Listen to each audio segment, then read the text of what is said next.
Everyone hits a bump in the road. What do you do with it? Be inspired as we explore the ways people experience, navigate, and manage the ups and downs and twists and turns in this road trip called life. Welcome to another episode of Bump in the Road. The basic podcast is always free. We also have a premium subscription called Bump 2 that lets you listen in on extended behind-the-scenes conversations with our guests. Check it out at www.bumpintheroad.us. Since 2013, Renaye Thornborrow has been leading a worldwide movement to bring life coaching to kids. She's certified hundreds of wisdom coaches, as she calls them, in over 30 countries, and she's transforming the lives of children and families around the world. Renaye uses stories to teach self-awareness concepts to children, giving them the psychological strength and resiliency to move forward in life with self-knowledge and confidence. This is nothing short of a revolution, and you will want to be a part of it. Come join the conversation. Renaye, welcome to Bump in the Road. If you would, tell us your story. Oh, thank you, Pat. Well, my story, really the biggest bump in the road that I first experienced as an adult was when John and I were wanting to have children. And, it took us a little while. And at 31, we decided, hey, we're ready. Well, guess what? Just because we were ready didn't mean the universe was ready. And, over a series of about 5 years, multiple procedures, multiple doctors and 4 IVFs, we did finally have children. But it was such an emotionally draining and up and down experience for us. And I don't usually share this part of my story when I talk about, what it is that I do, but I think it's really important because I wouldn't be doing what I'm doing now if it hadn't been for that. Because when we finally had our children, and we had twins, we were blessed with a son and a daughter at the same time. And we were so over the moon. And I remember looking down at my babies and just thinking, like every parent, I wanted everything for them. I wanted them to know how magnificent they were and that they could have anything in the world that they want and that we were here to support them and to love them. And I felt so much gratitude and so much responsibility as well that, I had been given this gift, a gift that we didn't think was going to happen and finally did happen. And I just felt tremendous responsibility to do the best job I could do, to be the best mom I could be, and to really support them in life. And when another part of the story is that when I had graduated from college, this is kind of like a different leg, I discovered the world of personal development. And I remember thinking to myself, why didn't I learn this when I was a kid? It made no sense to me that the life coaching world and the personal development world focuses on grown-ups when those core thoughts and beliefs that shape who we are and what we think is possible for our lives are formed when we're really young. And I knew that if I ever had children, I wanted them to learn this powerful way of thinking. And over the years, I became an expert in personal development. I used it to create a very successful corporate career, happy, fulfilling marriage and relationships. And so those two paths kind of came together once I did have children. And my kids were about 3 or 4. I'm like, okay, I want to start teaching them about mindset. I want them to start learning these skills so that they can create a magnificent life and just really own who they are in the world. I couldn't find anything out there. Now, keep in mind, this was about 20 years ago. My kids are, or not quite that long, but my kids are 20 now. And I was like, there's plenty on how to get my kids to behave, a few things on character development, but nothing on mindset development. And so I started working with my kids on my own. And sometimes it seemed a little lectury or boring. And I didn't want my kids rolling their eyes every time I opened my mouth. So what I did was I started writing stories. That's when the magic happened, Pat, because not only did they love the stories, they really started to understand the concepts. And from there, this vision just started to grow. I wanted to, of course, teach this to my own children, but I wanted other children and families to know it as well. Now, keep in mind at the time, I had a very successful corporate career. I was vice president of marketing for a company here in Austin, loved my team. I loved what we did, what the company was about, of course, getting compensated really well. But I had this pull to bring this type of work not just to my kids, but to other children as well. So retired from my corporate job. I was fortunate enough to be able to take a year to build out the rest of the curriculum, which is a coaching curriculum. We bring life coaching to kids using a story coaching curriculum. So I was able to build out the rest of the curriculum and launched my company, Adventures in Wisdom. And when I first started out, I've offered my program as a home study program for parents to use with their kids. But then I had teachers and counselors and therapists and educators and even other parents and grandparents who love personal development work like I did, who wanted to use my work in their own businesses. And I thought, well, that's a great idea. So back in 2013, we created a certification program and really focused on that. And I'm just so honored that here we are a decade later. We've had many hundreds of coaches in over 30 countries who are using my curriculum that I wrote for my own kids in their own businesses, and they're reaching and transforming the lives of children and family around the world. So, it really is a huge journey of how all these pieces and parts came together, between me discovering personal development to the challenging journey we had having children. And I tell you, Pat, I never would have been the mom. I don't think I ever would have been the mom I am if I hadn't been through that struggle. I mean, you have to really want to have children to go through, what we went through. And it just, for me personally, it really grounded that, yes, this is important to me and what I want in my life. And then, of course, wanting to be the best mom I could be and feeling that responsibility. And it was just kind of one thing led to another. And when we see each piece and part, it's like, okay, well, this is interesting, but it's amazing how the universe works and how everything flows and comes together. And who knows what's coming in the future, but I'm excited to see. So that's kind of the journey. Oh, it's such an interesting journey. What age group do you typically target in children? Yeah, so when I wrote the curriculum, we're focused on ages 6 through 12. We want to reach children when they're young. So elementary, middle school, when they're first getting out and getting kind of lifed and experiencing disappointment for the first time, whether they're not invited to a birthday party or they don't get picked for a certain team, or maybe they get a bad grade, or they're having issues with friendships or whatever. But one thing that's really surprised me over the years, Pat, is how many of our coaches use our work with teens and some even with adults. Because what makes it so unique is that story coaching format that we use to be able to teach and bring mindset skills development and life coaching to children and for some of our coaches to teens. So that's the ideal. Our stories are written in a fable format. So when we're working with the older ones, we just have to frame the reason why we're using a children's story so that they understand, okay, well, this is illustrating how these mindset skills can work in life. And then with the coach's support, they support that teen in applying it to their own lives and how they can be more empowered in their life using mindset skills. I think that using the simplicity of a fable-like format makes sense for all age groups because it takes you out of where you are, out of your immediate circumstance, and it allows you to listen and be creative and identify with these characters. Well, Pat, that's exactly why story-based coaching is so effective. It's proven brain science. Whenever we read facts or hear facts, the part of our brain that's stimulated is the part that turns words into meaning. However, when we hear a story or read a story, it's the intellectual center, it's the physiological center, and emotional centers of our brain as well. And this creates an experience. And whenever we have an experience, more of our brain is involved, which creates stronger memories between both the story and the lessons from the story. And then when you're in conversation with someone about that story and exactly what you said, we relate to the characters and situations in that story. And it's a non-threatening way for children to learn how to navigate life. And of course, we have lots of fun terminology that we use too that supports children in having these conversations. So for example, we talk about grungies and dragons. Grungies are the negative feelings we experience in our lives, and dragons are the negative thoughts that tend to create those negative feelings. So it gives them no kid wants to talk about being afraid or feeling nervous, but they love talking about grungies. And so it really gives them a safe way to talk about what they're feeling and what they're thinking as well.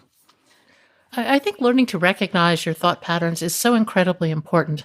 I'll say just for me, learning to recognize my thought patterns followed learning to still my mind.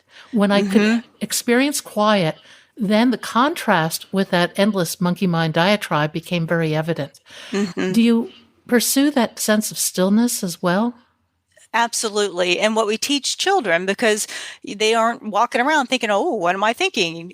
Is to watch how they're feeling. That's what we call the grungy feelings. So whenever they're feeling the grungies, is to pause and think about what are their thoughts? What thoughts are running through their head? So for example, there's several things, foundational skills that we always teach children. I mean, we teach 27 different mindset skills, but the foundation of all is understanding how their mind works. And one of the things we talk about with them is the power of their self-talk, because how we speak to ourselves through our thoughts and through our words shape how we experience ourselves, our self-esteem, our confidence, our resilience and ability to be able to bounce back, as well as what we create in our lives, so achieving our goals. And so we teach children to, when they feel the grungies, to examine their thoughts. Are they having negative thoughts about themselves? If so, then how can they shift their thoughts? And so with each thing, as we teach them about shifting their thinking, we teach them about how their brain works and how positive thinking helps build the neural pathways in their brain to strengthen and make that their habit and their common way of thinking. We teach them about their conscious mind and subconscious mind, so they understand how all of this works together. And by the way, this is actually a story that we give away for free on our website if anyone's interested in learning how to explore that skill of building positive self-talk using stories and activities. It really is a powerful way for children and grown-ups to learn and practice the skill of positive self-talk. Well, and I love the sense that you're proactively building these neurological synapses, if you will, in your brain, Mm-hmm. and you're making a conscious choice about what you're building. Exactly. And we're giving children daily practices that they can use to help them develop that. So, for example, we have 3 mindset activities we recommend that children do every day. Is gratitude, goals, and gold hearts. So gratitude, expressing 3 things you're grateful for before you even get out of bed. And the challenge is too, or to take it to the next level, is to think of 3 things that you didn't use the day before. And then your goals is all about setting your intention from what is it that I want to accomplish today to what is I want to accomplish on a bigger level. And research shows that people who have goals tend to have stronger mental health. Same thing with people who express gratitude. They tend to have stronger mental health. So it's getting your day off to the right start. And then the gold hearts, what that's all about is that anytime we're with someone, Pat, we leave a mark, either a grungy mark or a gold heart based on how we treat them. And so it's about being conscious of your interactions with other people and leaving gold hearts. And very, very important is every time you're looking in the mirror, you're thinking about yourself, you're leaving gold hearts to yourself as well, which is the positive self-talk. So it's the 3 G's in the morning. So your gratitude, goals, and gold hearts. I think that's so powerful. What are some of the other foundational aspects of your course? Yeah. So we have kind of 5 key areas of development. The first one is mind power. That really is supporting children in understanding the brain science behind kind of personal development concepts. So it's how their conscious mind, subconscious mind works, what their comfort zone is, and why they feel nervous whenever they're doing something new. And that anything that they ever going to do, it's your body's natural response to feel nervous because it's the way that it's protecting you. So we start with that. Then we go into what we call inner power. And that's all about helping children develop their inner compass. So they learn core values of self-leaders like self-responsibility, respect and self-respect that we just talked about, and living with integrity. Then we teach them about how to make good decisions and how to identify negative peer pressure and respond to peer pressure as well, so that they can say yes to themselves and no to their peers when it comes to negative peer pressure. Then we go into what we call me power, which is all about building self-esteem and self-confidence from the inside out so that they can go for it in life and go for their dreams and also feel good about themselves no matter what's happening out here, and realize that self-esteem is an inside job. So is confidence. It's all about stretching outside of your comfort zone. Then the next area of development is what we call dream power. And it's all about teaching children about how to set and achieve their goals and about the law of attraction tools of visualization, affirmation, and gratitude, and how those tools help prime their brain to support them in achieving their dreams. And then the last segment we call slaying dragons. It's all about handling the tough stuff in life. So things like managing mistakes, moving through your fear, overcoming obstacles, moving through conditional thinking, and moving past big disappointments or even quote unquote failure.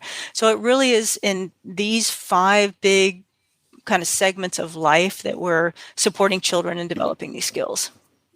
Just having awareness of conditional thinking alone is Yes. revolutionary. Yes. Our story there is called If Then Been.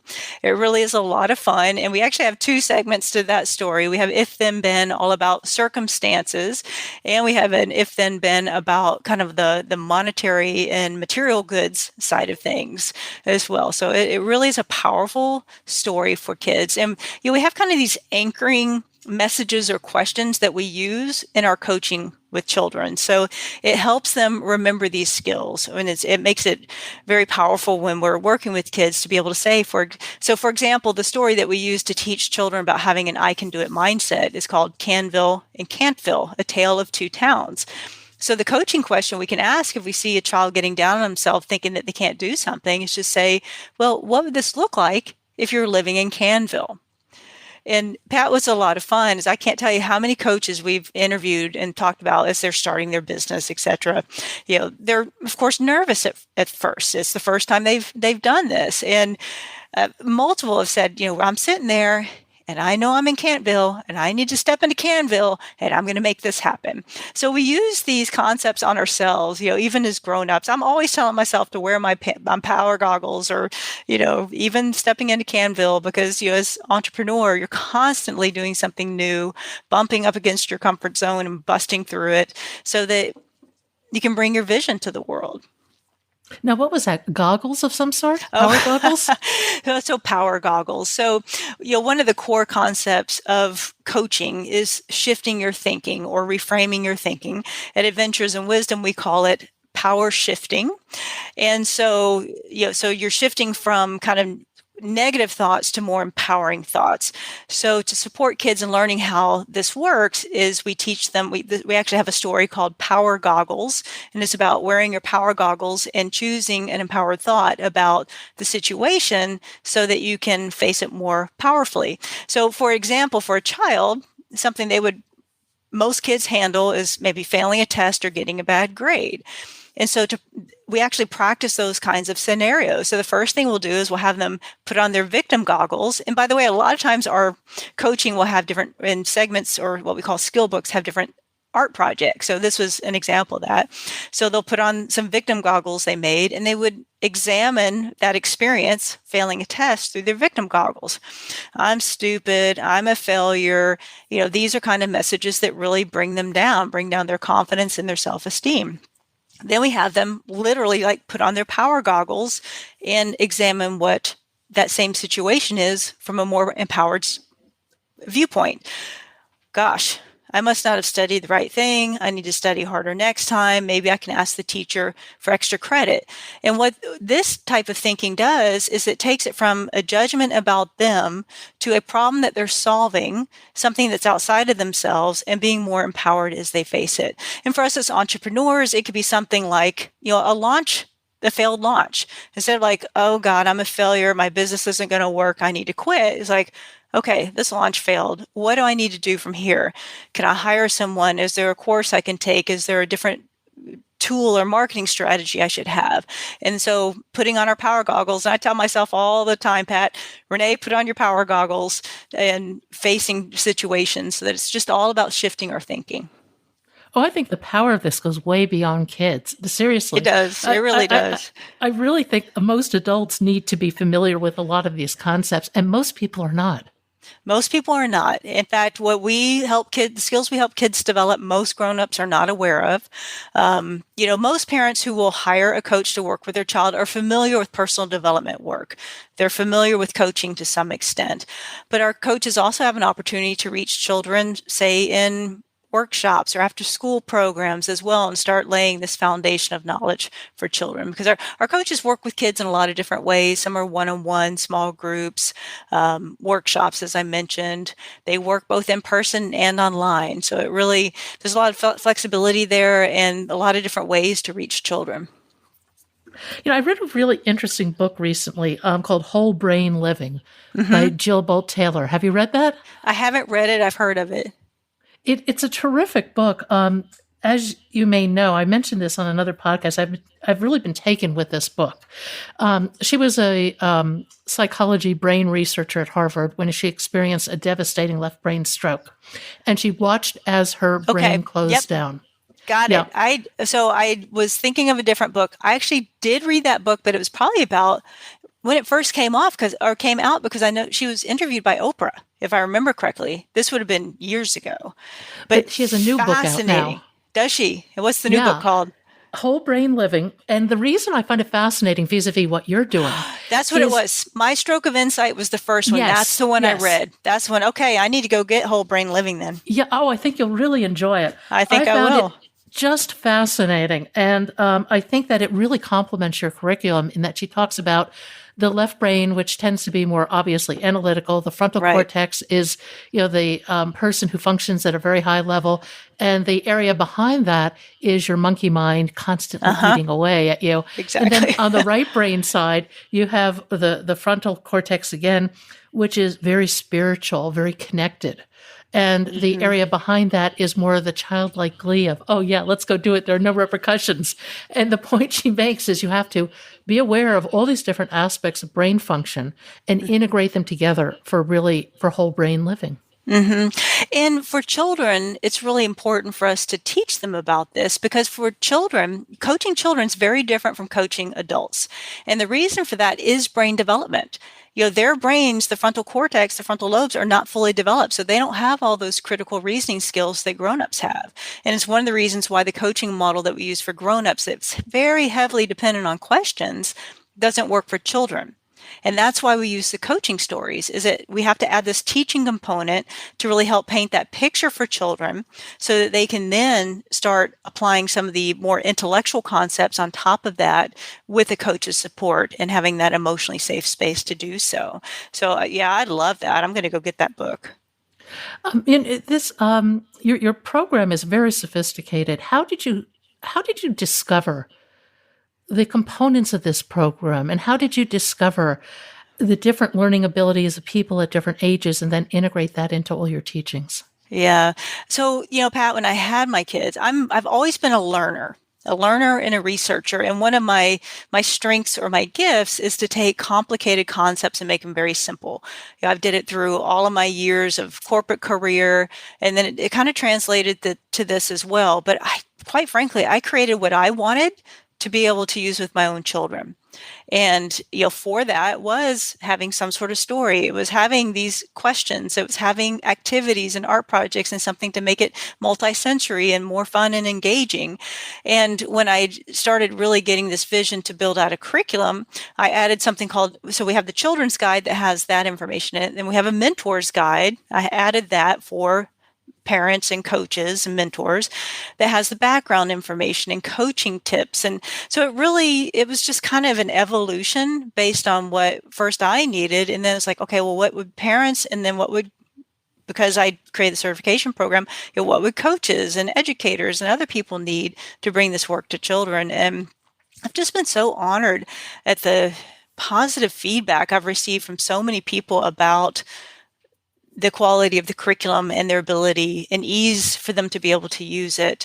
Because it's designed, we call it the story coaching process, is designed to take children through 5 steps. And really the curriculum guides the coach's work with a child. It's really the coach's main job to create that emotionally safe space for children, to deeply listen to children, which are key coaching skills, and then support them in their self-discovery as they discover, oh my goodness, I failed a test. I'm not a failure. I just need to learn something a little different or face this a little different.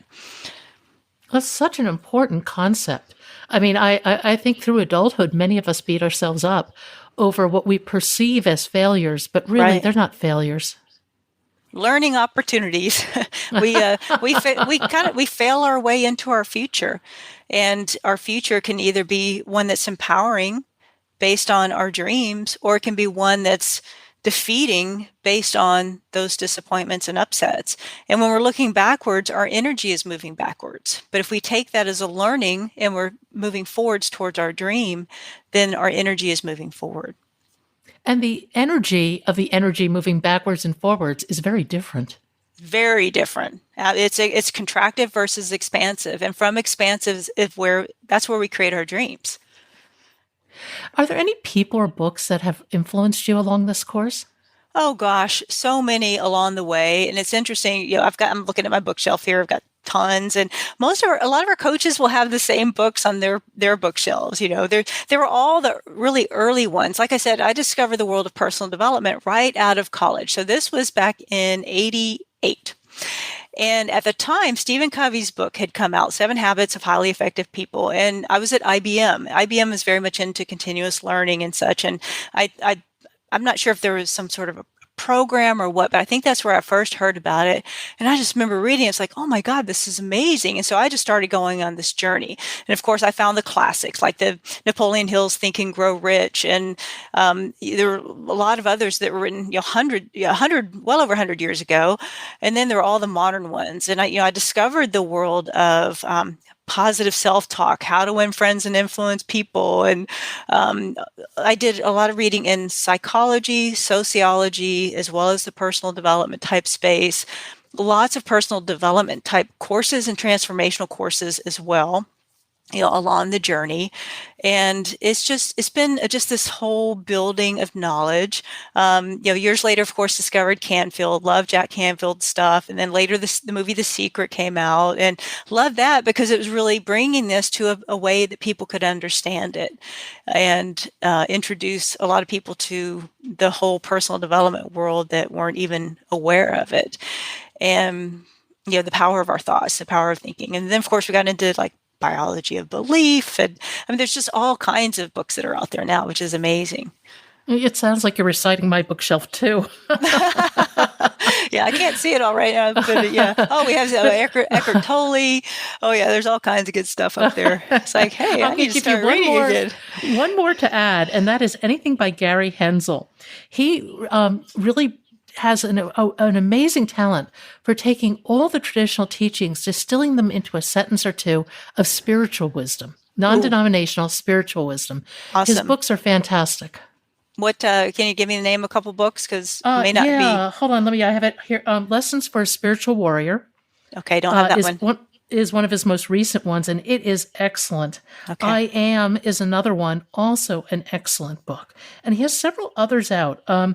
And he produces these. They're very inexpensive because he wants to get this wisdom out into the world. Mm-hmm. Good. I'll definitely check them out. You're getting me some good stuff to read here coming up for the holidays. That's awesome. I'm a huge reader. I'm always reading a bunch of stuff. I just recently discovered Byron Katie's work, Loving What Is. Oh my goodness, that is powerful. And I don't know if you've ever had her on your podcast. I mean, it'd be so wonderful for your community because it's all about how do we handle the bump in the road?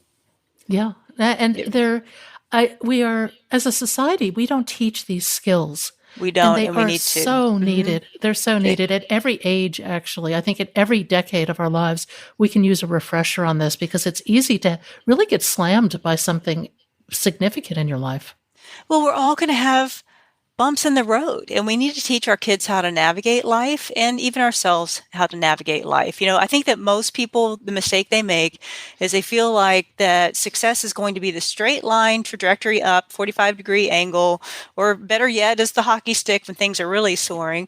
But in reality, success it starts at one point. Hopefully your trajectory is up, but it's up and down and backwards loops. Is more like a roller coaster. And, sometimes you're tossing your cookies on that roller coaster, right?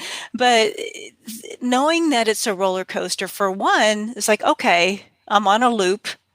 It's going to be okay. I can get through this. I've hit my bump in a road. I can still get through this and come out on an even better trajectory. but it's learning how to navigate it and not giving up and really staying focused on that vision of what is it we want to create in the world? Who do we want to be in the world? Even when we are on our knees crying and we're thinking, where is God? Where is the universe? Where is whatever it is that we believe in? And I've been there several times in my life. One was like right before we did our fourth IVF. And, at that time back then, most doctors would start giving up on you because they didn't want you messing up their statistics. And it was like, gosh, this might not happen for us. And it was devastating at the time. And, fortunately, John and I faced that side by side, and we've had our miracles. We got pregnant with twins, which was even more amazing. And it's just been, I tell you, motherhood has been the most amazing journey for me. I'm just so grateful to have had that opportunity, and I love having adult children too. They're both juniors in college, and just experiencing and watching them experience life has just been such a joy. I think your point that life is not linear is really important for people to hear, because all of our institutions teach you that it is linear. And you have to keep in mind that as you're going through this process, your definition of success may actually change. So while you're starting to work towards one goal, a corporate job or whatever it is, along the way, you may totally change your mind about what's important. Yep. Mine certainly did multiple times. Yeah. And it's also the whatever your experience of in life is, suddenly it changes that trajectory, which is what happened with me when I started just really, and this pull, it wasn't like an overnight thing. It went on for about a year and a half, almost 2 years. And it was like, I got to go do this, because it was one of those things that was a constant pull that I need to go make this happen in the world. I could always go back to a corporate job if I wanted to, but I ain't doing that, Pat. I hear you. Yeah. Intuition is really important, isn't it? Mm-hmm, Do you touch really on that is. with the kids at all, or is that just too vague a concept? We haven't really explored intuition much as part of our curriculum, but a lot of our coaches do. So a lot of our coaches, they bring who they are into their coaching with children. So we have coaches that will bring in like meditation and breath work and some yoga and really work on more of that intuitive side of things. For us, we're getting them in touch with their feelings and their thoughts, but really helping them learn how to nurture and develop intuition. We haven't, but that's, it's an interesting add-on. I don't know how you would develop it, because it's such a ephemeral sort of notion. It is, but we would find a way. If I decided that was my intention, I would find a way through a story. Stories are phenomenal for helping children understand these types of concepts that can seem a little vague, and it paints the picture and helps them see how it can support them in their lives as well. I think stories are important for adults, they're important for kids, and I think we all need to tell more stories. I agree, Pat. And you gave me 2 to go by. I'll leave you with one last story. It's one of my all-time favorites from Eric Weinmeier. Mm-hmm. He went blind at 16 and, went through several years of just isolation, anger, a lot of difficulty. Yeah. Mm-hmm. Fast forward a bit, he climbed Everest, the 7 summits, and he spent 8 years training to navigate the Colorado River rapids in a kayak. Wow. A one-man kayak. And he had a headset and a guide that, said paddle left, paddle right. He had studied the river. He had a clue what he was getting into, but to actually do that is something else. I mean, talk about courage. But I share this story a lot because I think that there's just so much value in it, and it really parallels what you've been saying. And Eric divides the world into 3 groups, and the groups are fluid. You can move between them. There are quitters, who are self-evident. There are campers who want to maintain the status quo as much as possible. And then very few people are climbers. Now, climbers can be campers for a bit because you can't be a climber 100% of the time. It would just be too exhausting. But I find that analogy really interesting because I think the majority of people truly want to be campers. And I think that if we can instill in our kids the idea that the sky's the limit, you can do whatever you want, you have these internal skills to actually do that, it could change a generation. It could change mankind, frankly. I absolutely love that analogy. And the thing about being a camper is that the walls of our comfort zone start to build. And the longer we're camping, the thicker those walls and the higher those walls become. And like you said, it's hard to be a climber all the time. So there's nothing wrong with climbing and then hitting your base camp, climbing and hitting a base camp, climbing, hitting a base camp. But I love that analogy. So I need to go get that book too. So thanks to you, I've got 3 books now. It's coming in on my bookshelf. But that is such a powerful story. And what's so amazing, I wonder, and we have no way of knowing this, right? But if he hadn't become blind at the age of 16, what would his life have looked like? You never know. And you never know. Would he have been a camper, or would he have climbed Everest, or would he have navigated the Colorado, the rivers through the, you said Colorado River through the Grand Canyon? Yeah, I mean, the rapids, the rapids, some of which are quite extreme. Well, yeah, I'm like, I love to kayak, but on a pond. And I have my full vision. I couldn't even, I mean, good for him. That's incredibly inspiring. What are some of the most inspiring experiences you've had out of your business? Wow. So seeing our coaches' success with children, because they're reaching children I never would have been able to reach. I am amazed that we have coaches in over 30 countries who are using this work with kids. And just this morning, I was watching a set of videos that one of my team members had put together based on an interview of interviewing one of our coaches. And just her passion and enthusiasm for wanting to help children. And then when she has our curriculum in her hands, it was just gold. It helped her transform the way she was talking with children, the results she was getting in children's lives.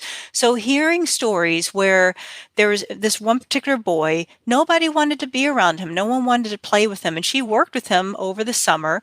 School starts up again, and kids are coming and said, well, what did you do to, I forgot the child's name. It was like, what did you do to Billy? Like, because suddenly people wanted to be around him. He was friendly and he was kind. And over the summer, they had worked on things like their self-talk, or his self-talk, integrity and respect and self-respect. I mean, just those kinds of impacts. And when kids, when they go from sitting on the sideline to jumping in on the playground and meeting friends, I mean, that's transformational for that child. And it may seem small, but for that child and for that child's family, it's huge. Because as parents, we just want our kids to come home from school happy, having friends, feeling like they're achieving something, learning something, that they're getting to explore things they love to do in their interest, and having that courage to go out there. And as a parent, there's nothing more heartbreaking than seeing your child suffer. But we can't solve all the problems for our kids. But what we can do is help them heal from it, learn how to deal from it, heal from it, and move forward as well. But it really is that. And also, it's been amazing to see our coaches move from having part-time businesses into doing this full-time. We've recently had a couple of educators who have left the classroom, are now full-time coaching. And they're doing it not because they didn't like teaching, but because they could only spend maybe 5 to 10 minutes in the classroom working with children on their mindset skills, which they thought were more important or as important as academic skills. And they wanted to do that full time. So it's just seeing that impact and people taking this work and going out there and them going for it, the grown-ups and the kids, or your coaches and the kids. It just lights me up. Thank you for listening. I hope you'll support this podcast by becoming a Bump 2 subscriber. Buy us a cup of coffee. It's your support that makes this podcast and website possible. I hope you found something in today's podcast that inspires you along your own life's path, because sometimes a bump in the road is actually a portal into a more conscious and meaningful life.